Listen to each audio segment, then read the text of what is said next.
Uhul! Semana passada a gente começou essa série chamada 300, a Arte da Guerra. E semana passada eu confesso para vocês que eu estava meio preocupado com o tempo, tentei correr para não demorar muito, tinha muita coisa que eu queria falar. Então, talvez eu não tenha dedicado um tempo especial explicando para vocês o que tem a ver o aniversário da capela de 10 anos com uma série chamada 300, falando de guerra e tudo.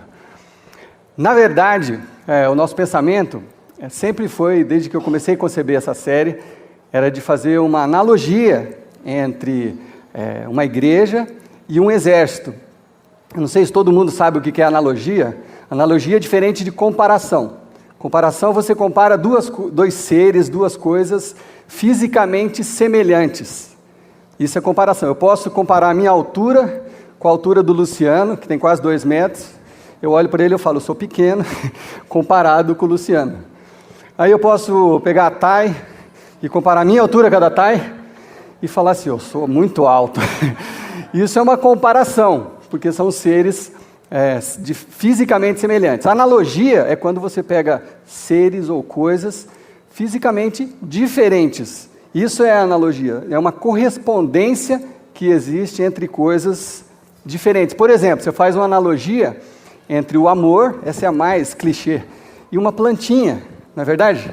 Já ouviu? O amor é como uma plantinha que você precisa regar todo dia.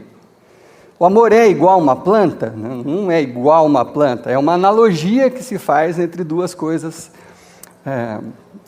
correspondentes e não de mesma natureza física. Então nós estamos fazendo uma analogia entre um exército e uma igreja, e isso talvez para alguns soe uma novidade, mas não é.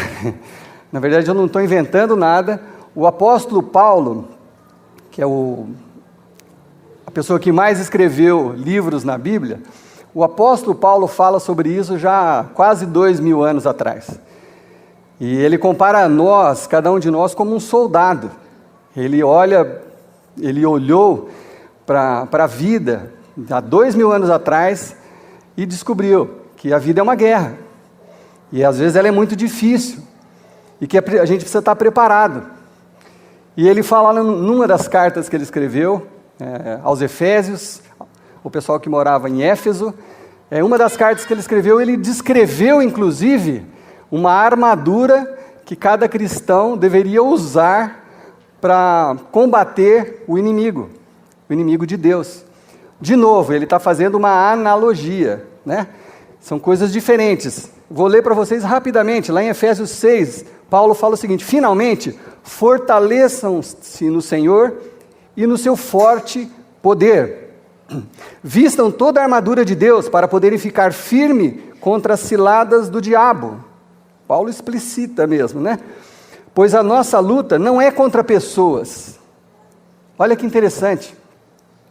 Nós tendemos a achar que nossas dificuldades são causadas por pessoas, né? É o seu patrão, é o seu vizinho, é aquela pessoa que estuda com você, é o seu pastor que te cria problema. Sempre a gente acha que nossos problemas são ligados a pessoas. E Paulo está querendo dizer assim, provavelmente alguns dos seus problemas são causados por pessoas, mas tem uma força ainda maior do que as pessoas. E é disso que ele está falando. Vistam toda a armadura para poderem ficar firmes contra as ciladas do diabo, pois nossa luta não é contra pessoas, mas contra os poderes e autoridades, contra os dominadores desse mundo de trevas, contra forças espirituais do mal nas regiões celestiais. O negócio é sério. Por isso, vistam toda a armadura de Deus, para que possam resistir no dia mau e permanecer inabaláveis. E aí ele faz uma analogia, ele fala do capacete da salvação que você deveria usar, ele fala da espada, que é a palavra de Deus, o escudo da fé para você defender dos dardos. Ele faz uma analogia com uma armadura de um soldado. Então nós estamos fazendo essa analogia aqui, porque cada um de nós é um soldado, e juntos somos um exército, assim como cada cristão é a igreja, e juntos o coletivo de cristão é a igreja. Então nós estamos aprendendo sobre isso.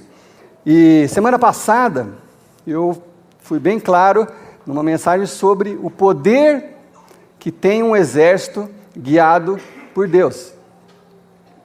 Quem não teve aqui semana passada, a mensagem está lá no site da capela e no YouTube, mas é exatamente sobre isso, o poder que tem um exército, uma igreja, um grupo guiado pelo Senhor. E aí a gente contou a história de Gideão, e alguns que estavam aqui se lembram, espero que se lembrem, né? Outros já talvez conheçam a história, mas Gideão foi levantado por Deus para lutar contra os midianitas que tinham arrasado o povo de Deus, e aí Gideão selecionou, chamou 32 mil homens para lutar com um exército de 135 mil, e aí Deus olhou para aquele exército de 32 e falou, tem muita gente, manda os covardes embora, vamos selecionar só um pessoal preparado para a guerra. Aí foram embora 22 mil, ficaram 10 mil, e Deus olhou e falou, ainda tem muita gente, 10 mil ainda é muito para lutar contra 135 mil. E Deus fez uma outra prova lá, e fez uma prova muito importante para o que nós vamos falar hoje. Deus falou assim para Gideão, aquele que for distraído, aquele que pular no rio para tomar água, esquecer de tudo, mergulhar, enfiar a cabeça dentro da água, manda embora, porque são distraídos. E distraído, você perde a oportunidade. Às vezes o inimigo te ataca sem você perceber. E para um exército isso é perigoso. Então Gideão falou assim, manda os distraídos embora. Foram mais 9.700 embora, ficaram 300, que é o nome dessa série. Ficaram 300 e com 300, com o poder de Deus, eles derrotaram 135 mil.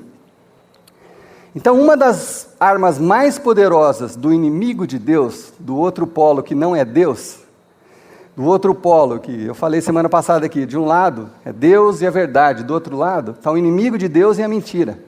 Uma das principais armas do inimigo de Deus é a distração. E é sobre ela que nós vamos falar nessa noite aqui com vocês, sobre a distração.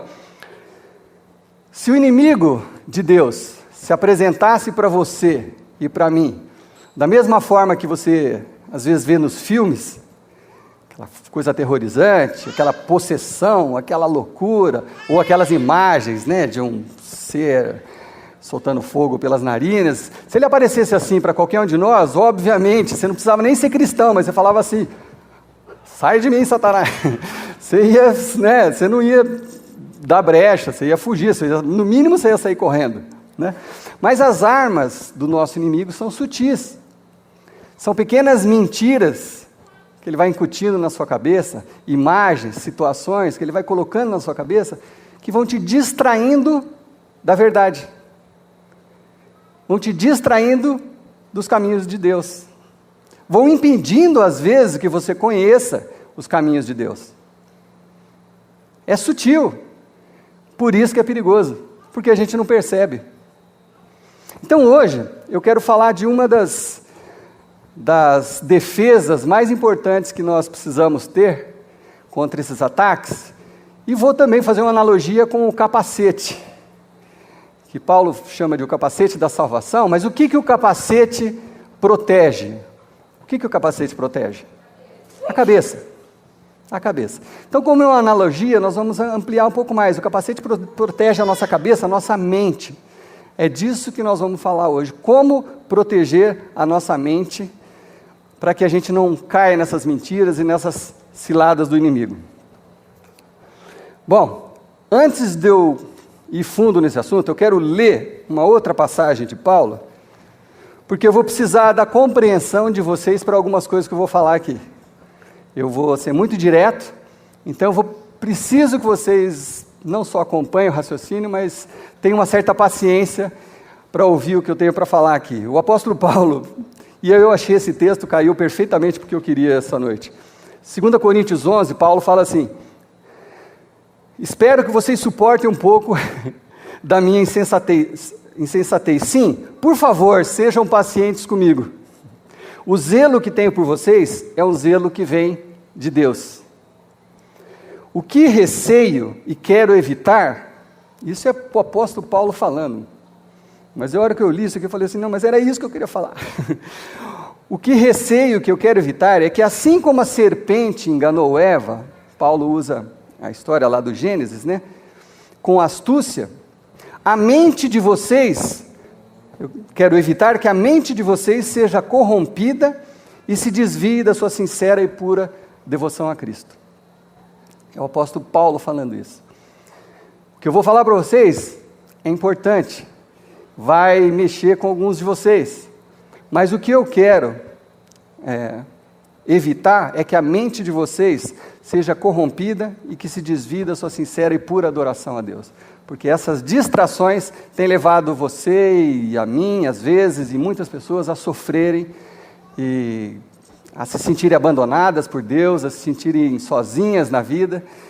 E a gente precisa acabar com isso, a gente precisa aprender como proteger as nossas mentes. Bom, quero começar com um pouco de ciência. E esse tempo no ano passado que eu passei um tempo nos Estados Unidos, a gente estava inclusive cuidando da saúde, e visitando um médico junto com a minha esposa, um fera, assim, uma autoridade em medicina natural e uma sumidade mesmo. Ele tem programa, canal no YouTube, tem livros, dá palestra lá nos Estados Unidos, um cara muito sábio. Conversando com ele, ele falou uma coisa que eu confesso para vocês, que eu talvez até intuísse, mas eu nunca tinha parado para pensar com profundidade nisso. Talvez, se alguns aqui são da área médica, talvez até não soe tão novo quanto soou novo para mim. Mas olha que interessante que ele falou para mim e para a Kellen. Ele falou assim, que todo o pensamento provoca uma reação química. Quer dizer, através de impulsos elétricos, né, que é assim que funciona o nosso cérebro. Todo pensamento provoca uma reação química que percorre todo o seu corpo. Dá para parar para pensar um pouquinho nisso? Dá para parar para pensar só um pouquinho nisso? Qualquer pensamento, aquele que você está tendo agora, pô, esse pastor é muito simpático, não, esse pastor não gosto dele, que é aquilo, por que ele não tira a mão do bolso? Qualquer pensamento que você está tendo agora, sai do seu cérebro, percorre todo o seu corpo, através da nervatura do seu corpo, do sangue, de tudo. Qualquer pensamento que você tem, percorre todo o seu corpo. Eu parei para pensar e já mudei o que eu queria pensar, porque eu fiquei assustado. Falei, olha como é sensível o negócio, como é importante. Porque tudo que eu penso provoca alguma coisa em mim. Que no caso de estar falando com o médico, provoca ou saúde ou doença. Tudo o que eu penso vai provocar alguma coisa em mim, ou saúde ou doença. Já tinha parado para pensar nisso? Então qualquer coisa que você pense provoca uma descarga elétrica. E quando eu uso o termo descarga, eu não quero dizer que você está pensando coisa que não seja tão legal, mas é uma descarga elétrica em todo o seu corpo, alcança a ponta do seu dedão, qualquer coisa que você pensar. Então, quer dizer que se eu pensar agora numa picanha suculenta, saindo da brasa, e o garçom vindo com ela assim, fala, aceita a picanha? Se eu pensar nisso agora, isso me distribui impulsos elétricos no meu corpo, me dá uma sensação boa. Às vezes eu salivo, não é verdade? Alguns já estão salivando. Você saliva, você pensa, é uma coisa boa que passa pelo seu corpo. Tantas outras. Se você pensar agora, quem como eu não foi para uma praia, se você pensar numa praia, né? Alguns dos nossos amigos estão de férias na praia. Se você pensar numa praia, num sol, você está lá, sem nada para fazer, estendidão na esteira, na areia, cheio de areia na cabeça. Isso normalmente dá uma sensação boa também. Você fala, puxa vida, né? Podia estar naquele sossego de uma praia. Isso você está mandando informações para o seu corpo todo. Informações químicas, coisas boas você está enviando para o seu corpo. Então, da mesma forma, as coisas ruins que você pensa também distribuem informações para o seu corpo todo. Eu não sei quem daqui como eu já fui um pouco tempo atrás, não faz tanto tempo atrás não. Eu era uma pessoa que eu não podia sair de casa de manhã sem dar uma lida no jornal, ou pelo menos na internet, ver o que estava acontecendo, na política, tudo, com aquela com aquele argumento, né, de que eu preciso estar bem informado. Então eu sempre, antes de sair de casa, e às vezes na hora do almoço, antes do almoço, ainda no celular, dava uma olhada nas notícias, acompanhando as coisas. Eu não sei quem daqui é assim. Mas você sabia que se você pegar um jornal e está lá na primeira página da Folha de Londrina, assassinato na zona leste, zona oeste, sei lá o quê, marido mata a mulher com machadada. Está ali na primeira folha. Você leu, isso já entrou na sua cabeça. E aí, alguns curiosos vão lá na página 3, 5, sei lá o quê, para ver os detalhes. Quem sabe ver uma foto. Eu não estou exagerando, é verdade que muita gente faz isso. E aí, a hora que você lê aquilo tudo, horrível, a cena, aí não sei quantas, não vou ficar detalhando, quantas machadadas, quantas não sei o quê, que foi encontrado assim, assado, aquilo ali está alimentando o seu corpo. E você termina de ler aquilo, você fala, nossa, que coisa horrível, como se aquilo ali fosse te purificar, mas não foi. Você ficou curioso e ficou lendo aquelas coisas, e aquelas coisas distribuíram por todo o seu corpo algo que não é saúde. Ou aqueles que gastam muito tempo na frente de uma televisão, recebendo informações, às vezes de novelas, de alguns tipos de filmes, você fica ali sentado, recebendo informação o quê? Traição, aborto, assassinato, o pai que está saindo com a namorada do filho, que não sei o quê. Você está absorvendo aquilo? Você acha que isso está gerando o quê no seu corpo? Será que é saúde? Todo pensamento seu solta uma descarga elétrica em todo o seu corpo. Essa descarga elétrica e química percorre todo o seu corpo. Tudo aquilo que você está vendo, presta atenção, isso... tenham paciência comigo, como o apóstolo Paulo falou. Tudo aquilo que você está vendo está provocando alguma coisa em você, que não é necessariamente saúde. E aí acontecem os problemas, aí você briga com o seu marido, aí não sei o quê, aí você já desconfia que ele tem outra que já está te traindo, ou que ela está te traindo, aí você acha que ele está te enganando de alguma forma, porque você está cheio daquilo. Você está cheio daquilo. E aquilo você traz para a sua vida. E aí você resolve ir embora da sua casa, porque você estava cheio de lixo dentro de você.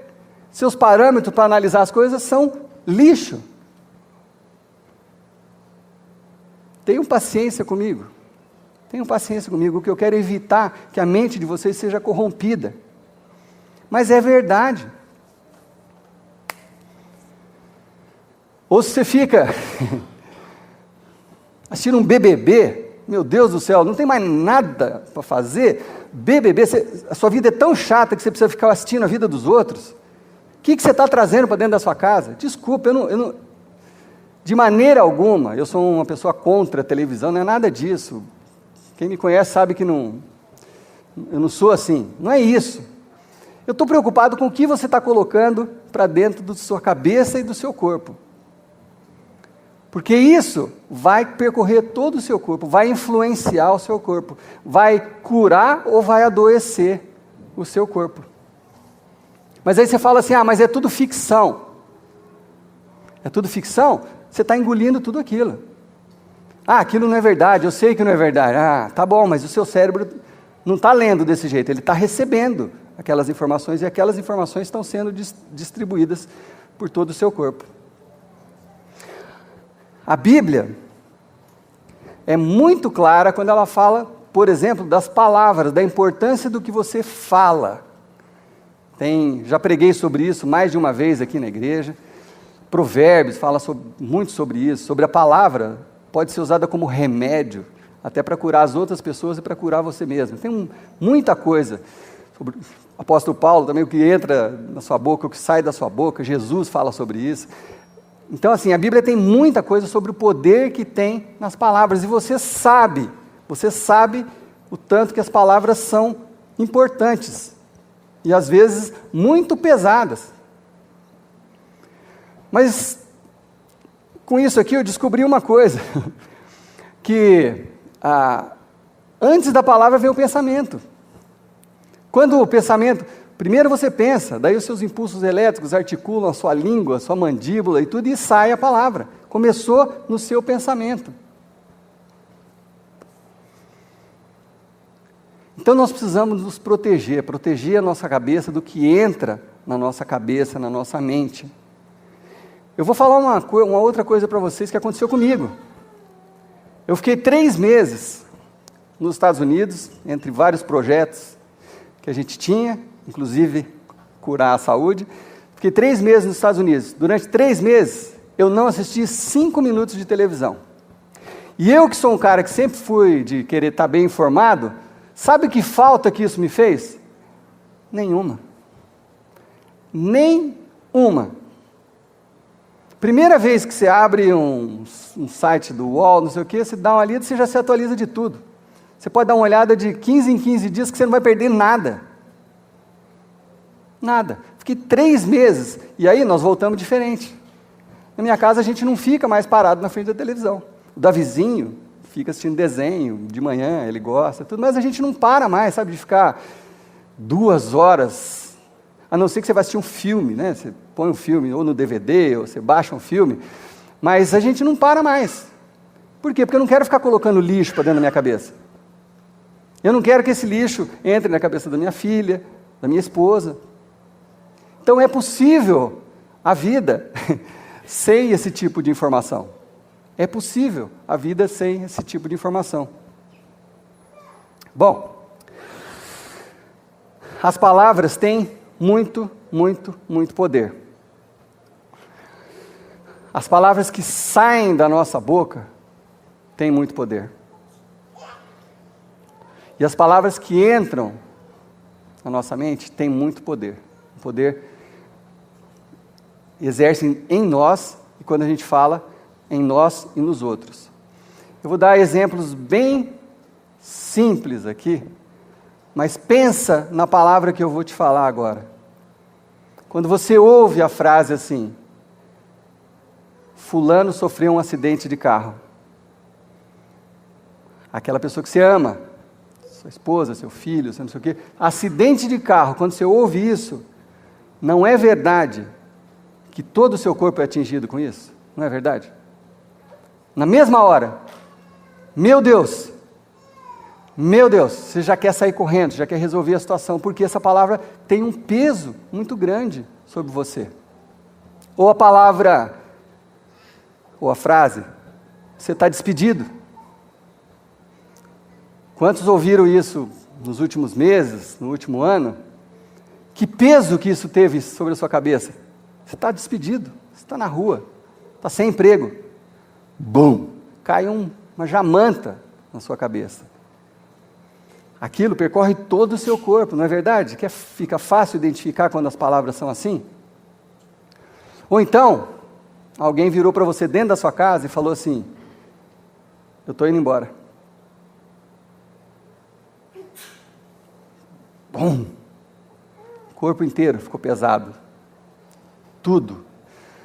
Do fio de cabelo à ponta do dedão, tudo, correu uma coisa pelo seu corpo inteiro. Como assim está indo embora? Como assim? Vou ficar sozinho? Família? Ou então, papai está saindo de casa, mamãe está saindo de casa. Imagina o que isso causa. Talvez você já tenha passado por isso. Ou então, diagnóstico, câncer. É uma jamanta, é um peso enorme que cai sobre a minha e a sua cabeça quando você ouve uma palavrinha dessas. Percebe o tanto que as palavras têm importância, tanto que é verdade isso que eu estou falando, e que esse médico falou para mim, e que a Bíblia fala tantas vezes? É verdade. O seu pensamento, as palavras têm muito poder, muito poder. Nós precisamos aprender a proteger a nossa mente. Mas claro, não tem só o lado ruim da coisa, tem o lado bom. Quando você vê uma notícia, fui aprovado, é a mesma coisa, percorre por todo o seu corpo, uma alegria. Passei no vestibular, entrei no concurso ali do banco, sei lá do que, fui aprovado naquela entrevista, isso distribui no seu corpo saúde, coisas boas. Ou quando você escuta, você está de alta, pode ir para casa. Uau! Todo o seu corpo vibra, do fio de cabelo ao dedão do pé, vibra. Estou de alta, sarei, estou bom. Ou então, quando alguém liga para você e fala assim, estou voltando para casa.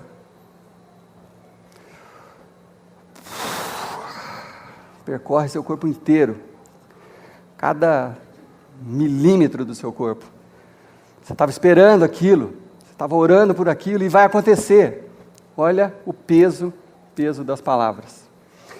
Mas eu quero falar de uma palavra hoje, para que seja definitiva. Eu quero falar de uma palavra que é a palavra que, para mim, no meu ponto de vista, é a palavra que mais causa sensação em mim.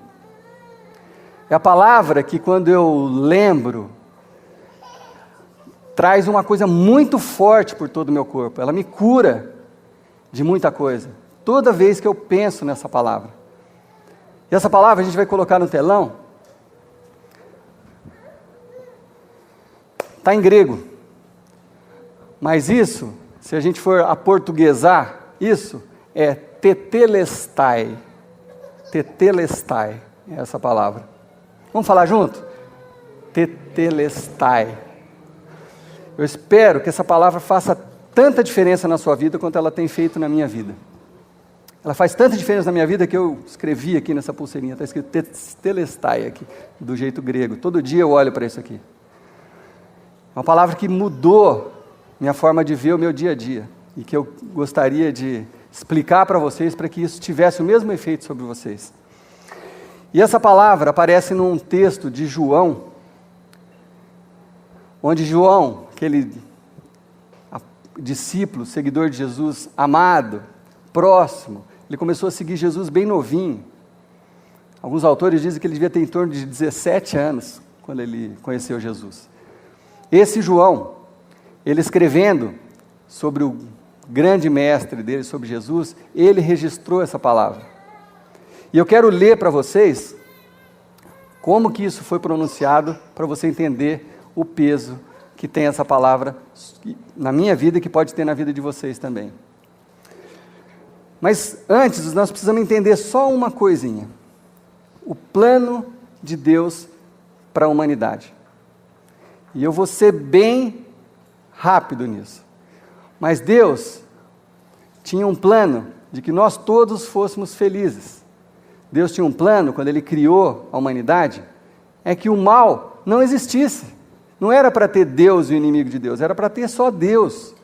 A gente não iria conhecer a maldade. Imagina viver sem o mal, sem mentira, só na verdade. Esse era o plano de Deus para a humanidade. Mas assim como eu e você desobedecemos, a Bíblia conta que Adão e Eva, e nós lemos hoje um trechinho aqui de Paulo, citando Eva quis experimentar do fruto do bem e do mal, da árvore do fruto, do conhecimento entre o bem e o mal. Eles só conheciam o bem, mas puxa, pode ser que seja interessante conhecer o mal. Escolha que nós fazemos de vez em quando nas nossas vidas. Às vezes a gente escolhe fazer coisa errada, por decisão mesmo, e essa decisão quem colocou em nós foi o próprio Deus. Ele deixou a gente escolher. Deus não criou robô, nós não somos robozinhos empilhadinhos assim para te amo Senhor, te amo Deus, você troca a bateria. Não, Deus criou seres independentes, deu a nós a faculdade, a possibilidade de escolher. É o livre-arbítrio, você pode escolher. Isso talvez seja uma bênção e uma tragédia, porque muitas vezes a gente escolhe errado, e foi o que fez Eva, que passou para o Adão, e a humanidade foi contaminada com o mal. E o plano de Deus de resgate da humanidade se concluiu na pessoa de Jesus Cristo. Deus tinha enviado profetas para falar com os homens, Moisés que libertou o povo da escravidão, Gideão que mostrou mais uma vez para o povo de Deus o poder de Deus, mas passava um tempo, as pessoas se distraíam e começavam a esquecer de Deus. E Deus vinha e restaurava e abençoava, e passava um tempo, as pessoas se distraíam e perdiam o contato com Deus, começavam a seguir outros ídolos. E aí Deus enviou Jesus, seu próprio Filho, para viver aqui e, de forma definitiva, acabar com essa conversa de não entendi direito como é que é. Jesus veio para explicar tudo claro, mas muito claro, o plano da salvação. E o plano da salvação de Deus era, através de Jesus, da morte de Jesus, nossos pecados seriam perdoados definitivamente. Esse era o plano de Deus. Para todos aqueles que crescem em Jesus Cristo, que o recebessem, seriam feitos, de novo, filhos de Deus. Esse é o plano maravilhoso de Deus para a humanidade. E foi assim que Deus fez, Ele enviou Jesus. E esse texto que a gente vai ler, que João está narrando, os últimos momentos de Jesus.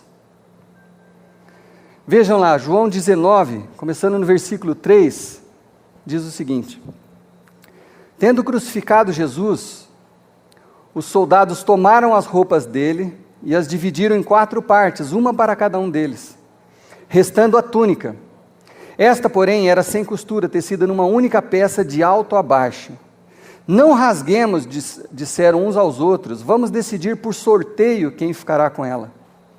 Olha que interessante, isso aconteceu para que se cumprisse a escritura que diz: dividiram as minhas roupas entre si e tiraram sorte pelas minhas vestes. E foi o que os soldados fizeram. Ainda ali nos últimos momentos, as profecias de 400, 500, 700, 1000 anos antes de Jesus estavam se cumprindo uma a uma, para que não deixasse dúvida de que Jesus era aquele enviado de Deus para viver entre nós. Então se cumpriu mais uma, a das roupas dele. Ninguém rasgou a túnica de Jesus, sortearam. Isso já estava profetizado pelo salmista há quase 1000 anos antes dessa cena. Perto da cruz de Jesus estavam sua mãe, a irmã dela, Maria, mulher de Clopas, e Maria Madalena. Quando Jesus viu a sua mãe ali, e perto dela o discípulo a quem ele amava, que é João, disse à sua mãe, Jesus olhou para a mãe dele e falou assim: aí está o seu filho, apontando para o João. E ao discípulo ele disse: aí está a sua mãe. Daquela hora em diante, o discípulo a levou para casa. Num último gesto, Jesus ainda quis cuidar da própria mãe e falou: João, leva para sua casa e cuida dela, porque eu não vou mais estar presente aqui. Depois de um tempo, Jesus iria ressuscitar, depois ele voltaria aos céus. Então ele falou: João, toma conta da minha mãe. Olha a confiança que Jesus tinha em João. Mais tarde, sabendo então que tudo estava concluído, para que as Escrituras se cumprissem, Jesus disse: tenho sede. Jesus estava desidratado ali, pendurado naquela cruz há horas, sangrando, estava desidratado, falou: estou com sede, arruma um pouquinho de água. Estava ali uma vasilha cheia de vinagre, então embeberam uma esponja nela, colocaram a esponja na ponta de um caniço de isopo e a ergueram até os lábios de Jesus. Tendo provado, Jesus disse: tetelestai. Está consumado. Acabou.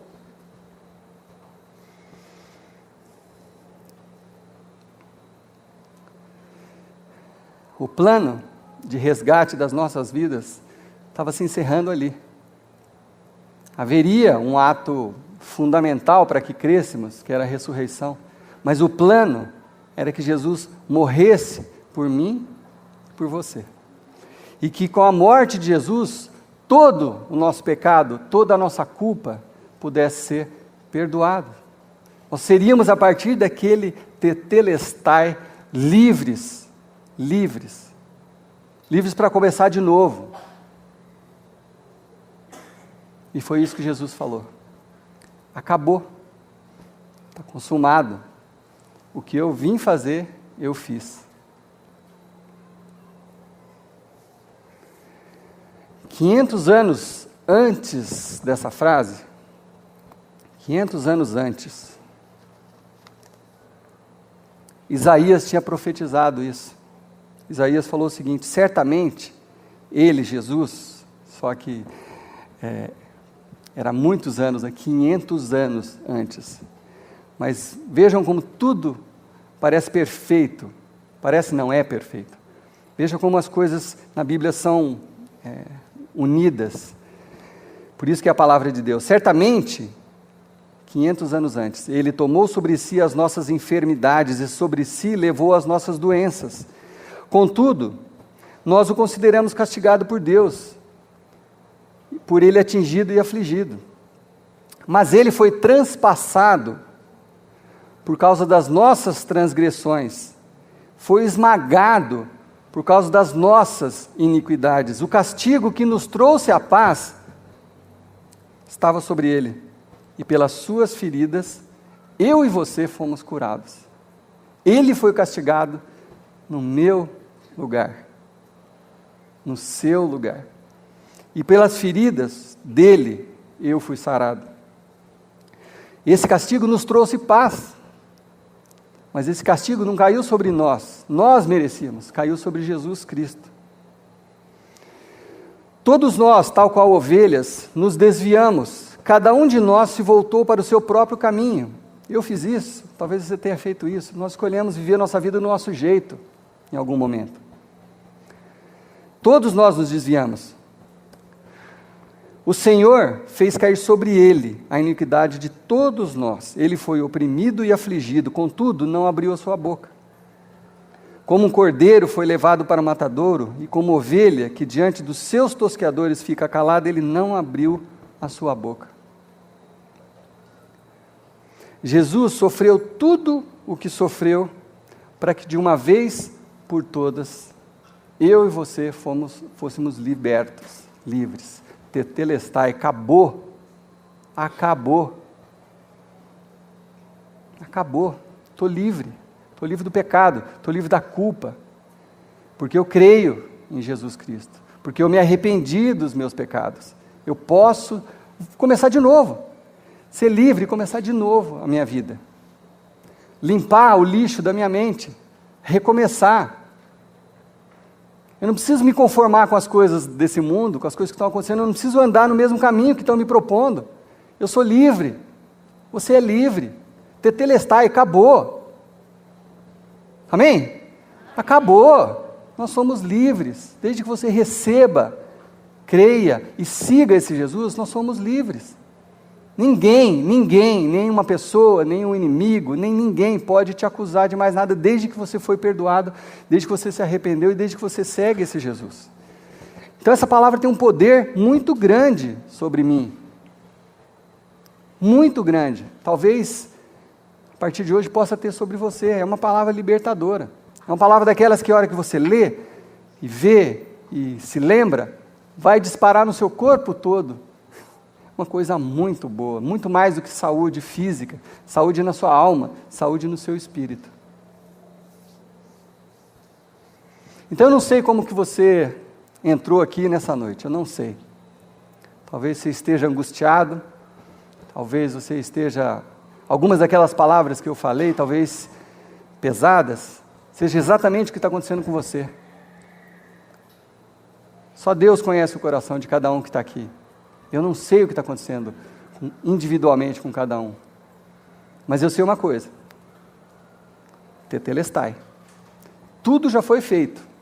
O sacrifício de Jesus há 2000 anos atrás é suficiente para te libertar hoje, libertar sua mente hoje, para você começar de novo.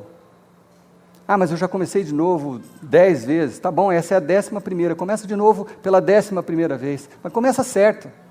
Seguindo a Jesus, crendo que você está liberto, que você está livre, e seguindo a Jesus, confiando no que a palavra de Deus nos ensina. O convite para mim e para você é que nós renovemos a nossa mente. O apóstolo Paulo fala disso também. Renovar sua mente, você não precisa seguir o padrão desse mundo. Porque todo mundo vê, eu também tenho que ver, porque todo mundo fala disso, eu também tenho que falar disso. Eu tenho amigos que estão vivendo em função da Dilma. Eu tenho amigos vivendo em função da Dilma. Você entra no Facebook deles, todo dia tem alguma postagem de alguma coisa, de um roubo, de corrupção, não sei o quê, o cara vive em função daquilo.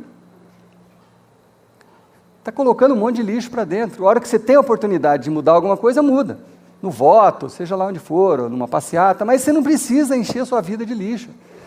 Tem gente que vive criticando, falando mal dos outros, e jogando essas coisas ruins para dentro do seu próprio corpo, que contaminam a sua alma, e como diz o apóstolo Paulo, influenciam o seu espírito, a sua comunhão com Deus.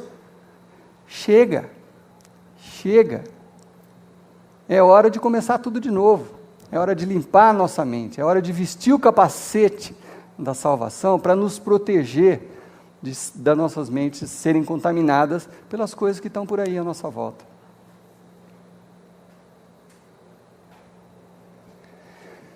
Eu queria encerrar com mais uma palavrinha do apóstolo Paulo, porque ele é prático, ele fala assim, então, se a sua pergunta é, mas puxa, se não é isso que eu vou colocar na minha mente, o que eu devo colocar na minha mente? O apóstolo Paulo fala com uma clareza absurda, lá em Filipenses 4, ele fala assim, finalmente, irmãos, talvez ele estivesse encerrando uma palavra como eu estou encerrando aqui, finalmente, irmãos, tudo que for verdadeiro, tudo que for nobre, tudo que for correto, tudo que for puro, tudo que for amável, tudo que for de boa fama, se qualquer coisa que você conversar tiver alguma coisa excelente ou digno de louvor, pensem nessas coisas. Amém? Amém. Vamos orar? Senhor Deus, protege as nossas mentes, Senhor Deus. Toda vez que a gente abre um computador, ou a gente liga uma televisão, ou quando estamos andando na rua, Senhor Deus, nossos pensamentos às vezes são atraídos para coisas que achamos que precisamos comprar, ou para sensualidade, ou para corrupção, ou para mentira. Senhor Deus, nós precisamos purificar a nossa mente, Senhor Deus, e começar de novo, Senhor Deus. Nós não precisamos andar segundo esse mundo nos indica, Pai. Nós podemos e deveríamos querer andar como o Senhor nos ensina a andar. Então, Deus, em especial nessa noite, quero orar pelos nossos pensamentos, Senhor Deus, pelas coisas que passam todos os dias por nossa cabeça, Pai. Talvez estejamos viciados a criticar, talvez estejamos viciados a falar mal das outras pessoas, talvez estejamos viciados à negatividade, Senhor Deus. De tanto fazer isso, a gente não presta mais atenção. Deus, tetelestai, tudo já foi feito. Venha com o teu poder, Senhor Deus, nos ajude a nos livrar do mal. E as coisas que nós colocamos para dentro dos nossos olhos, Senhor Deus, as concupiscências, as tentações, protege, Senhor Deus, os nossos pensamentos, Pai. Ajude-nos, Senhor Deus, a pensar o que é digno, o que é puro, o que é bom, o que é excelente, o que te dá louvor, Senhor Deus. Para que sejamos pessoas saudáveis no corpo, na alma, no espírito, Pai. Para que sejamos pessoas saudáveis no corpo, na alma e no espírito. Para que glorifiquemos o Teu nome com as nossas vidas, Senhor Deus. Para que as pessoas vejam em nós algo diferente. Puxa, o que acontece com fulano? E aparentemente ele está bem, eu sei que ele está enfrentando uma luta, mas ele está bem, está em paz, eu quero aquilo para a minha vida, que a gente influencie as outras pessoas, Pai, pela nossa vida contigo, e que a gente possa levar essa palavra até os demais. Então na noite de hoje, Senhor Deus, limpa as nossas mentes, Pai, os nossos pensamentos, faz com que essa palavra que é Tua, cristalize na nossa cabeça. Que a cada dia a gente se lembre disso, que qualquer pensamento e qualquer coisa que você for falar, está te contaminando com alguma coisa, boa ou ruim. Que a gente se lembre disso todos os dias, Pai. E eu tenho certeza que Nós vamos ter uma igreja saudável e forte aqui, Senhor Deus, e pessoas e soldados prontos para enfrentar a vida, sem medo, com coragem, confiando em Ti, Senhor Deus. É esse o meu desejo, é essa a minha oração. No nome daquele que morreu por mim, daquele que fez tudo por mim, Jesus Cristo, é que eu oro. Amém. Eu desejo que vocês tenham uma semana abençoada, e semana que vem estaremos aqui com mais um capítulo dessa série.